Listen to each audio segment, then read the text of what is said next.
Assalamualaikum warahmatullahi wabarakatuh. Perkenalkan, nama saya Ero Kurnia Ramadhani dari kelas B, Prodi Sastra Inggris. Di sini saya akan mempresentasikan tentang tema Pancasila dalam konteks ketatanegaraan Republik Indonesia. Mata kuliah Pancasila. Poin pertama yaitu pengertian Pancasila sebagai landasan filsafat negara. Pancasila sebagai landasan filsafat negara menjadi hal yang sangat penting dan perlu kita ketahui karena dasar dan ideologi dari negara Republik Indonesia berasal dari Pancasila. Kata Pancasila berasal dari dua suku kata dari bahasa Sanskerta yaitu panca dan sila. Panca yang berarti lima dan sila yang berarti prinsip atau nilai. Jadi secara harfiah Pancasila berarti lima prinsip atau lima nilai. Lanjut, kelima sila Pancasila tersebut adalah yang pertama, ketuhanan yang Maha Esa, kedua, kemanusiaan yang adil dan beradab, tiga, persatuan Indonesia, empat, kerakyatan yang dipimpin oleh hikmat kebijaksanaan dalam permusyawaratan perwakilan, lima, keadilan sosial bagi seluruh rakyat Indonesia. Kelima sila ini memiliki kandungan nilai yang berbeda-beda. Dalam masing sila ini mengandung nilai-nilai yang menjadi dasar atau pedoman masyarakat Indonesia untuk menjalani kehidupan berbangsa sehari-hari. Seperti sila pertama yaitu berisi tentang nilai ketuhanan. Nilai sila kedua nilai kemanusiaan, sila ketiga nilai persatuan, sila keempat nilai kerakyatan, dan sila kelima nilai keadilan. Lanjut,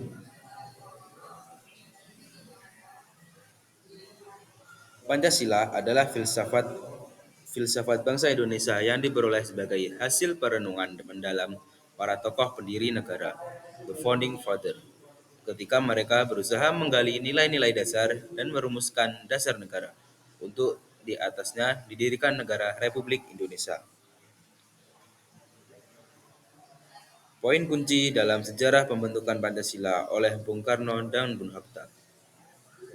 Yang pertama, konsep kebangsaan Indonesia 1928. Sebelum munculnya Pancasila, terdapat gerakan kebangsaan yang mengusung konsep Indonesia Raya.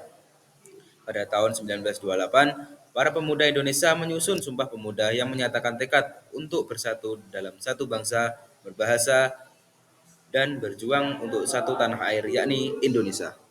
Yang kedua, ideologi nasional tahun 1930-an. Bung Karno dan Bung Hatta mulai mengembangkan ideologi nasional yang mencangkup prinsip-prinsip dasar untuk mempersatukan beragam suku, agama, dan budaya di Indonesia.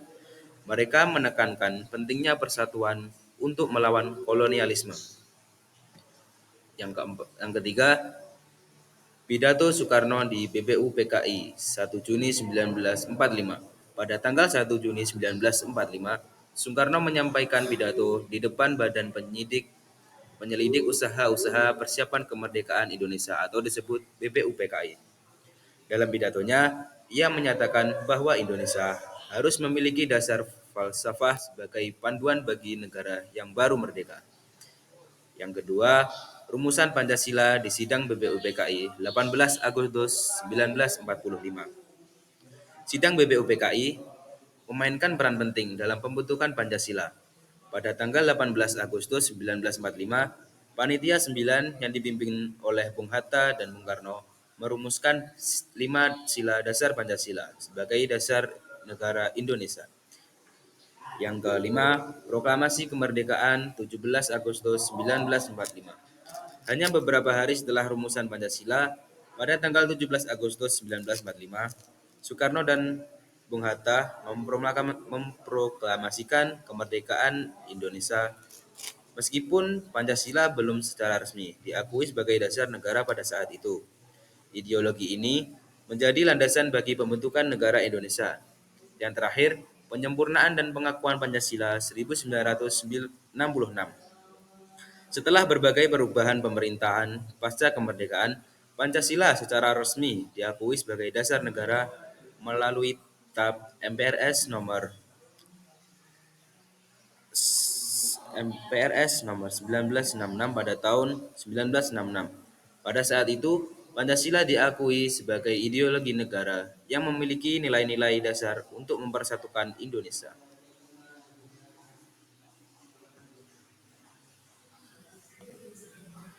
Poin yang menjelaskan hubungan antara Pancasila dan UUD 1945. Yang pertama, Pancasila sebagai dasar negara.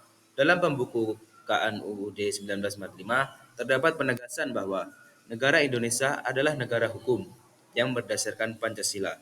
Hal ini menjadikan Pancasila sebagai dasar negara yang menggambarkan nilai-nilai dan prinsip-prinsip yang harus dijunjung tinggi oleh seluruh warga negara dan lembaga pemerintah. Kedua, Pancasila sebagai sumber hukum. UUD 1945 menyatakan bahwa Pancasila adalah sumber dari segala sumber hukum. Ini berarti bahwa nilai-nilai Pancasila menjadi dasar pembentukan hukum dan regulasi di Indonesia. Segala peraturan perundang-undangannya dan kebijakan pemerintah seharusnya selaras dengan nilai-nilai Pancasila. Ketiga, Pancasila menjadi pandangan hidup bangsa. Preambel UUD 1945 juga menyatakan bahwa Pancasila bukan hanya sebagai dasar negara, tetapi juga sebagai pandangan hidup bangsa. Hal ini menunjukkan bahwa Pancasila bukan hanya menjadi landasan filosofis yang mencerminkan nilai-nilai dan cita bangsa Indonesia. Yang terakhir, pentingnya konsistensi dengan Pancasila. UUD 1945 juga mengatur struktur pemerintahan dan ketentuan-ketentuan pokok dalam negara. Struktur pemerintahan dan prinsip-prinsip negara yang diatur dalam UUD 1945 seharusnya mencerminkan dan mengimplementasikan nilai-nilai Pancasila. Terima kasih, sekian presentasi dari saya. Kurang lebihnya mohon maaf. Wassalamualaikum warahmatullahi wabarakatuh.